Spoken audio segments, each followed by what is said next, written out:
사도신경으로 우리 신앙을 고백하겠습니다. 나는 전능하신 아버지 하나님 천재 창조주를 믿습니다. 나는 그의 유일하신 아들 우리 주 예수 그리스도를 믿습니다.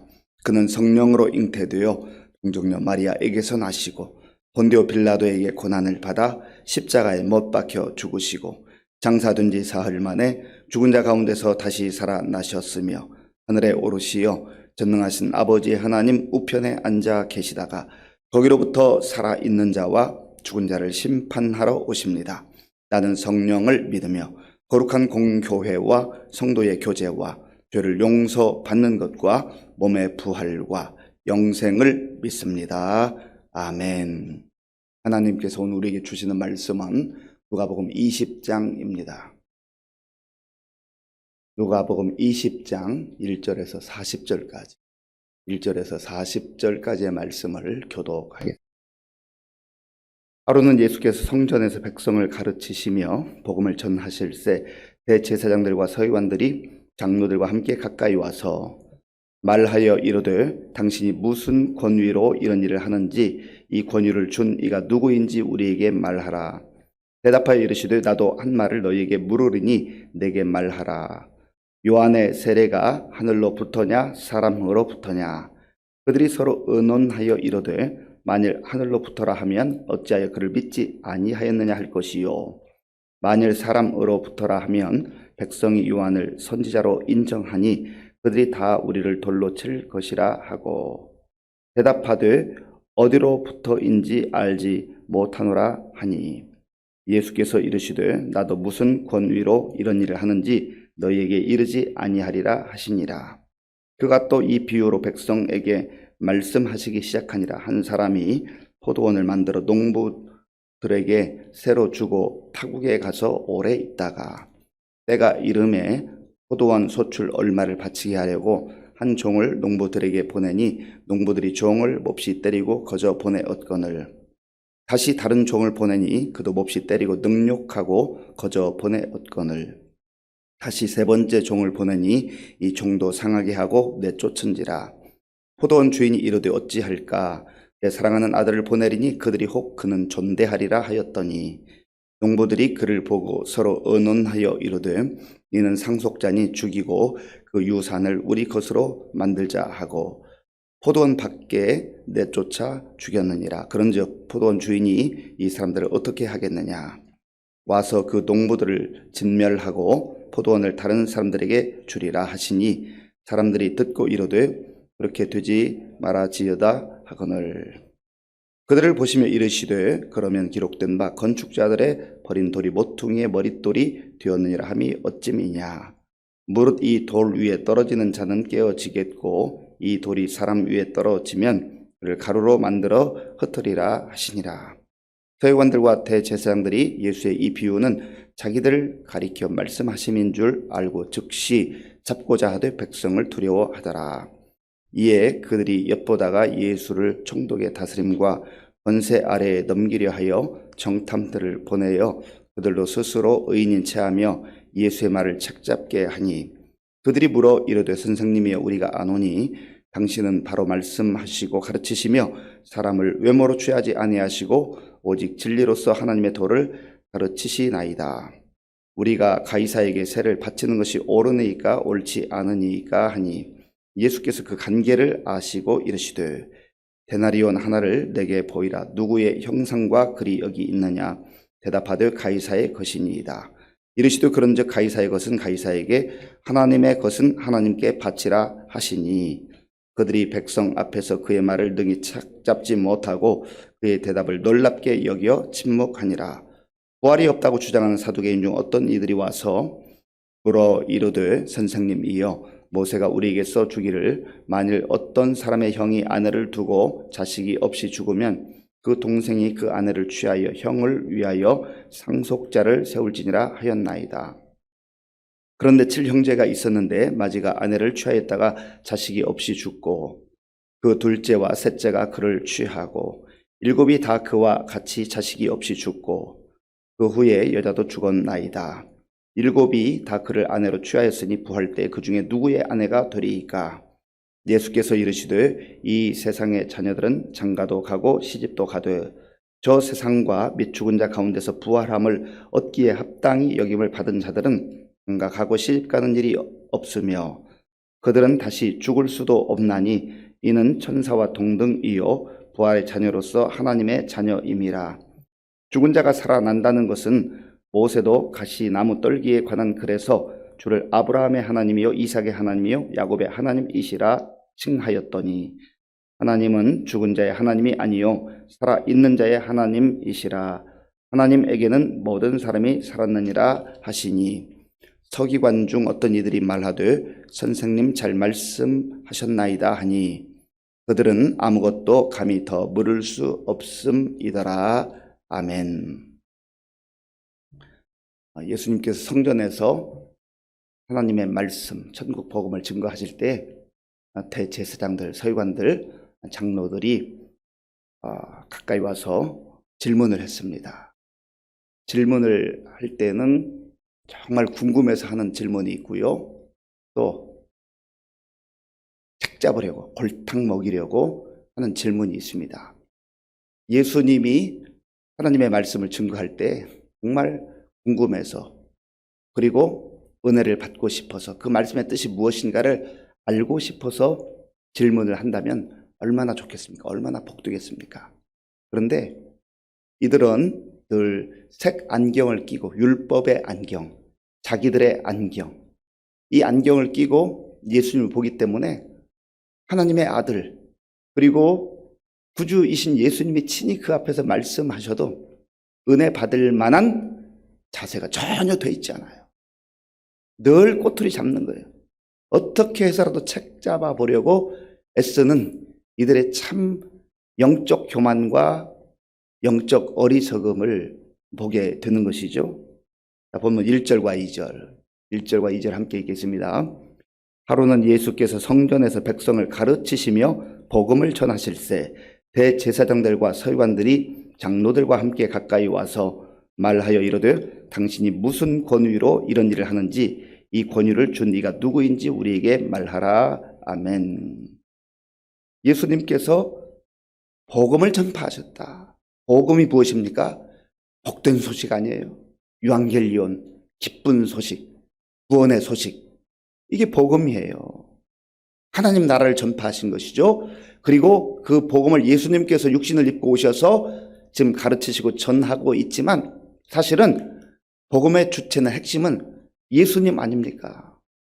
지금 복음의 본체가 되시는 핵심이 되시는 복음 그 자체이신 예수님이 그들 앞에 있음에도 불구하고 이 대제사장들, 서기관들, 백성의 장로들 이 사람들은 엉뚱한 질문한단 말이죠.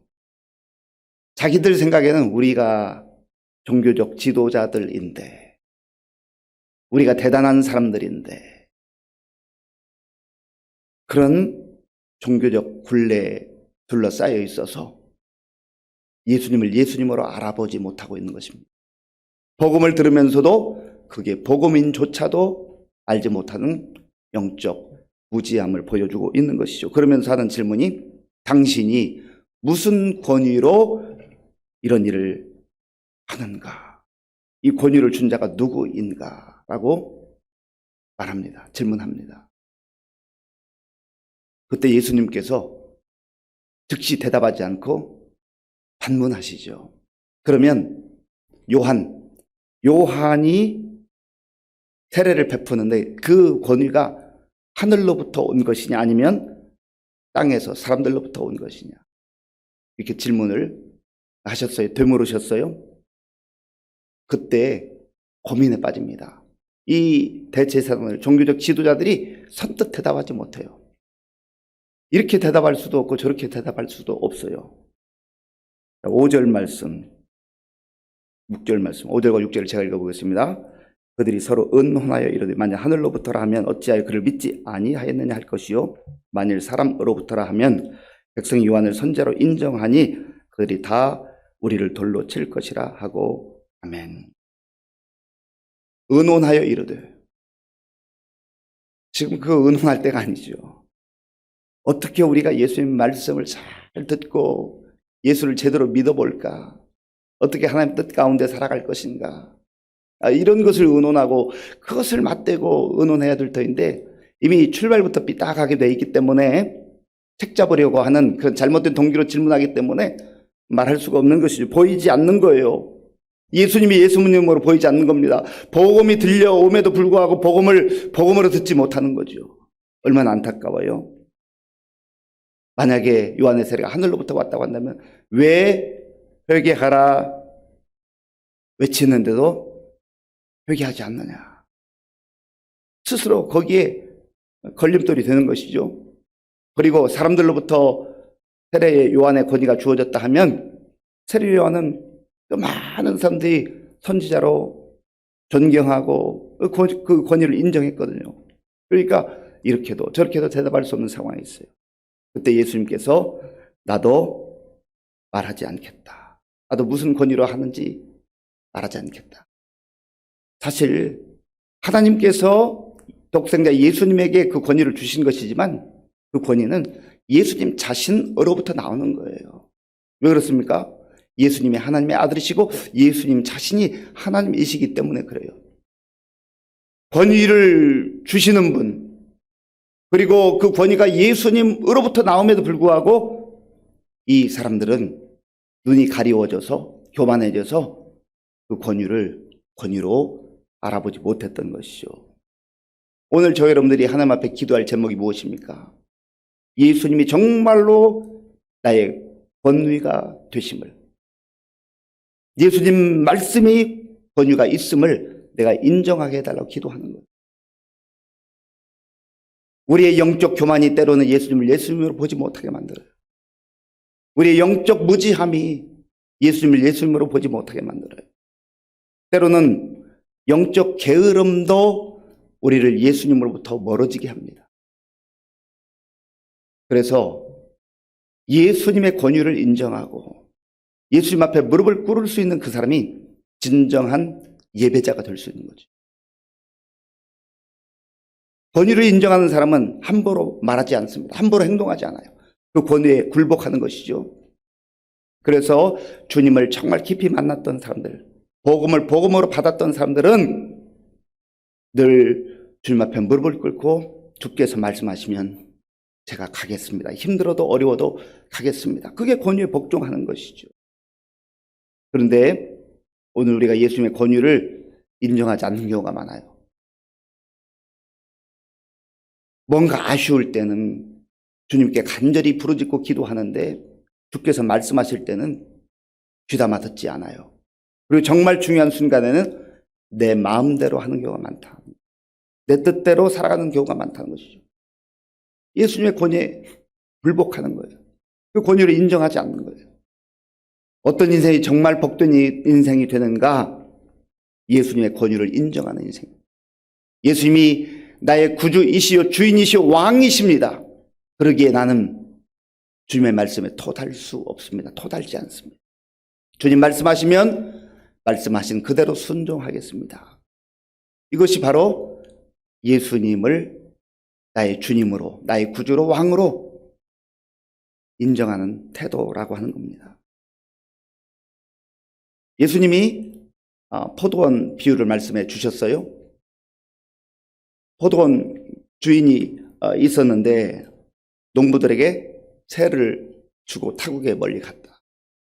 그 당시에 포도원이 많이 있었기 때문에 이런 비유는 너무나 그들의 피부에 와닿는 그런 말씀이었습니다.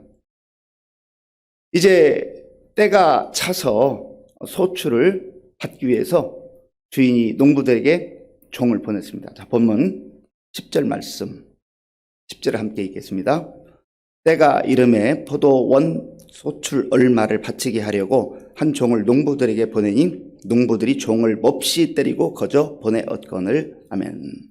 때가 이름에, 이 성경에 보면 때를 굉장히 중요하게 여겨요. 시간, 하나님의 시간, 내가 정한 시간이 아니고 내가 원하는 시간이 아니고 하나님이 정한 시간, 하나님의 때가 중요하다는 거죠.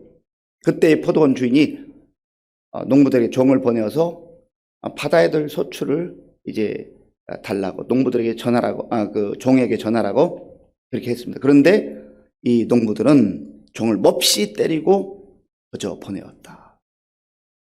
마땅히 주어야 될 그 소출을 주지 않는 거예요. 왜 그렇습니까?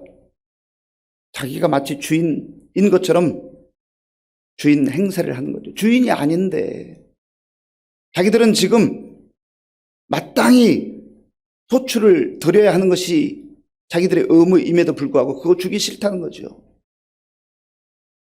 주인 행세하는 겁니다. 주인이 따로 있는데 주인 노릇하고 있는 거예요. 또 다른 종을 보냈습니다. 그러니까 그도 때리고 능욕하고 거저 보내었다. 세 번째 종도 마찬가지였어요. 이 포도원 주인이 안 되겠다. 나에게 아들이 있는데 그 아들을 보내면 저들이 소출을 주겠지.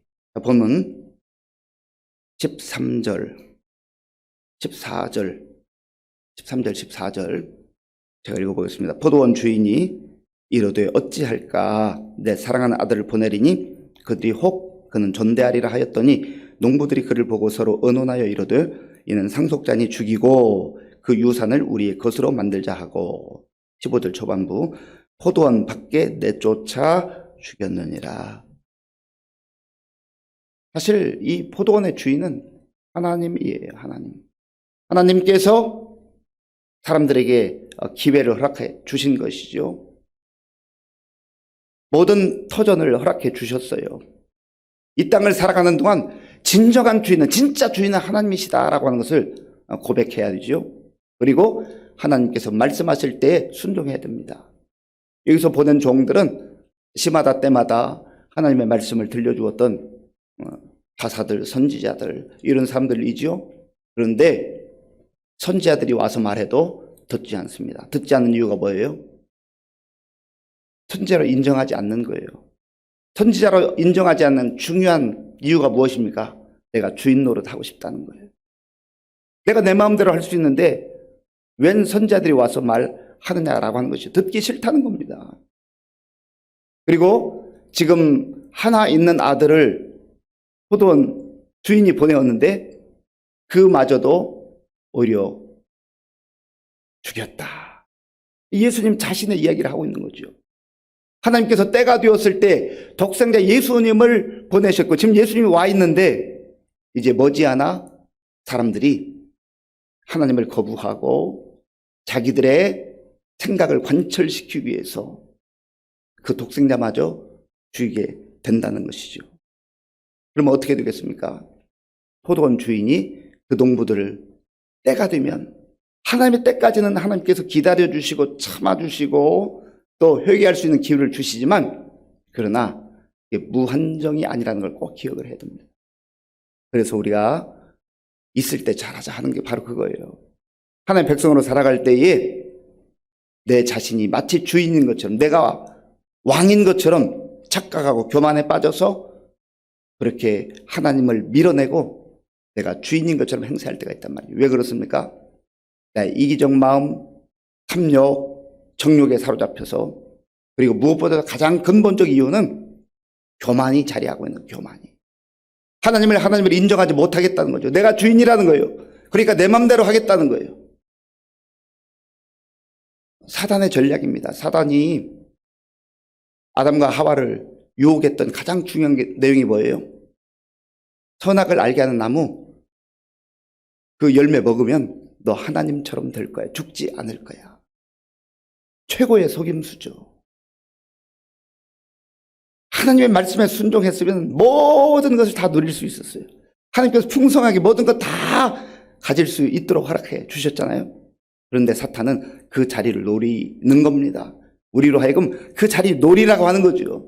그러면 네가 하나님 될 거야. 네 맘대로 살 수 있어. 죽지도 않을 거야. 얼마나 교묘하게 속이는지요. 그러다 때가 되면 하나님의 진노와 심판이 있다는 걸 꼭 기억을 해야 됩니다. 그래서 영적으로 교만하고 영적으로 무지하고 또 자기중심적으로 살아갈 때 우리 주님을 왕으로 인정하지 않고 내 마음대로 내 생각대로 살아가게 된다고 하는 것이죠. 서기관과 제사장들이 예수님의 이 비유가 자기들을 향하고 있다는 것을 그래도 알아차렸나 봅니다. 자, 본문 19절, 20절, 19절과 20절을 우리 함께 읽겠습니다. 서기관들과 대제사장들이 예수의 이 비유는 자기들을 가리켜 말씀하심인 줄 알고 즉시 잡고자 하되 백성을 두려워하더라. 이에 그들이 엿보다가 예수를 총독의 다스림과 권세 아래에 넘기려 하여 정탐들을 보내어 그들로 스스로 의인인 체하며 예수의 말을 책잡게 하니 아멘. 이 서기관들과 대제사장들이 예수님의 이 비유의 말씀이 자기들 향한 것임을 알았다 했습니다. 그런데 그러면 이쯤에서 회개하고 예수님을 예수님으로 인정하고 회개하고 정말 하나님 나라의 백성으로 살면 얼마나 좋아요. 그런데 여기 보니까 즉시 잡고자 하되 백성을 두려워하더라. 두려워하는 대상을 엉뚱하게 잡고 있는 거예요. 예수님을 두려워하고 하나님을 두려워할 때에 진정 복된 삶이 되는 것인데 예수님은 두려워하지 않고 오히려 예수님을 붙잡으려 하고 백성을 두려워하더라. 사람들의 시선을 생각하고 여론을 생각하고 그렇게 살아간 것이죠. 그러니 영적으로 무지하다는 것입니다. 그리고 사람들을 보내어서 예수의 말을 또 책잡게 하려고 했다. 참 어디까지 가는 것입니까? 어디까지? 우리가 이 말씀을 이 새벽에 묵상하면서 우리 자신들의 마음, 태도, 현재 발걸음의 현주소를 깊이 돌아봐야 됩니다. 교만하지 않은가? 영적으로 무지하지는 않은가? 내가 잘못된 안경을 쓰고 마치 자기 자신이 주인인 것처럼 하나님인 것처럼 그렇게 살아가고 있지는 않은가? 그래서 겸손한 태도로 예수님을 예수님으로 인정하고 나의 주님으로 왕으로 인정할 때 우리는 그 말씀 따라서 복음으로 살 수 있는 거예요. 복음이 기쁜 소식이라 했잖아요.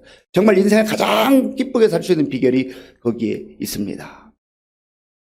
우리 교만한 마음 내버리고 겸손하게 주님의 은혜를 구하는 가운데 오늘도 하나님께서 예배하신 은혜를 마음에 간직하고 험한 세상 속에서도 담대하게 믿음으로 살아갈 수 있는 우리 모두가 될 수 있기를 간절히 바랍니다.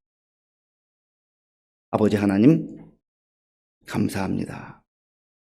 예수님께서 복음을 전하셨지만 당시 종교적 지도자들로 일컬어졌던 또 스스로 생각했던 대제사장들, 서기관들, 장로들은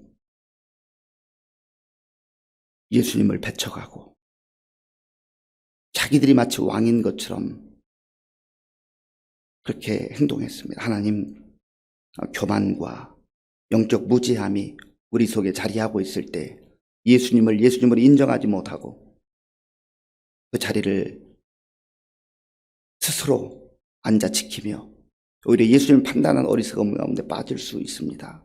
하나님, 우리에게 겸손한 마음을 주시고 또 은혜를 구하는 마음 주셔서 오늘도 우리의 삶 속에서 하나님의 자녀답게 하나님 주시는 말씀과 은혜로 하나님을 기쁘시게 하는 삶을 살아가는 우리 모두가 될 수 있도록 인도하여 주시옵소서. 예수님의 이름으로 기도하옵나이다. 아멘. 주기도문으로 예배를 마치겠습니다. 하늘에 계신 우리 아버지, 아버지의 이름을 거룩하게 하시며 아버지의 나라가 오게 하시며 아버지의 뜻이 하늘에서와 같이 땅에서도 이루어지게 하소서. 오늘 우리에게 일용할 양식을 주시고 우리가 우리에게 잘못한 사람을 용서하여 준 것 같이 우리 죄를 용서하여 주시고 우리를 시험에 빠지지 않게 하시고 악에서 구하소서. 나라와 권능과 영광이 영원히 아버지의 것입니다. 아멘. 예수님이 복음이십니다. 그래서 예수님을 우리가 진정한 나의 주님으로, 왕으로, 주인으로 인정할 때에만 그 복음이 복음 되는 것입니다. 하나님 겸손한 마음 주시고 또 하나님 말씀하실 때에 순종하는 우리 모두가 되게 하여 주옵소서. 그래서 복음을 누리며 복음의 사람으로 살며 복음을 전하며 살게 하여 주옵소서. 기도하시고 나라와 민족을 위해서 지도자들을 위해서 기도해 주시기 바랍니다. 우리 교회와 성도님들을 기도할 때 어르신들과 환우들과 또 다음 세대 위해서 기도해 주시기 바랍니다. 군 복무 중 우리 청년들 위해서 기도해 주시고 또 여전히 지진의 고통으로 전쟁의 고통과 아픔 가운데 있는 사람들 위해서 기도해 주시고 선교사님들 위해서 기도해 주시기 바랍니다. 그리고 3월 8일부터 10일까지 3일 동안 최규명 목사님 모시고 이제 우리가 말씀 사경회를 하게 될 터인데 하나님께서 강사 목사님 지켜주셔서 은혜로운 말씀의 잔치가 될 수 있도록 기도해 주시기 바랍니다.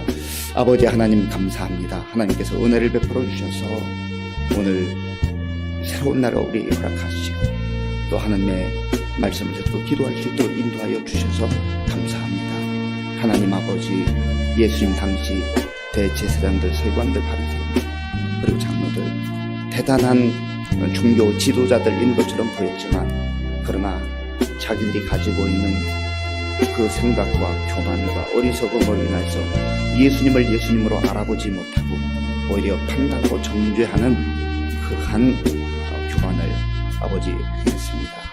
주여 우리도 정말 그러한 교만함과 영적 무지의 아버지 주님을 판단하고 내가 주인 노릇 하려고 할 때가 있습니다. 주여 불쌍히 여겨 주시옵소서. 주님께서 말씀하실 때 완전히 귀담아 듣게 하시고 순종할 수 있도록 도와주시옵소서. 예수님을 주인으로 주님으로 왕으로 인정하며 주님 말씀 따라 살아갈 때 그 삶이 가장 복되고 영광스러운 삶인 것을 알게 하시고 오늘도 주님과 더불어서 복음으로 누리게 하시고 또 복음을 증거하는 우리 모든 성도들 다 되게 하여 주시옵소서. 하나님 앞에 특별히 우리의 마음속에 겸손한 마음을 주시어서 은혜를 구하게 하시고 하나님의 자녀답게 살아가는 우리 모든 성도들 다 될 수 있도록 주님 도와주시기 원합니다. 오늘도 나라와 민족을 위해서 또 우리 교회와 성도들을 위해서 기도하는 또 우리 가정을 위해서 자신들을 위해서 기도하는 우리 기도를 들어본다 하여 주시옵소서.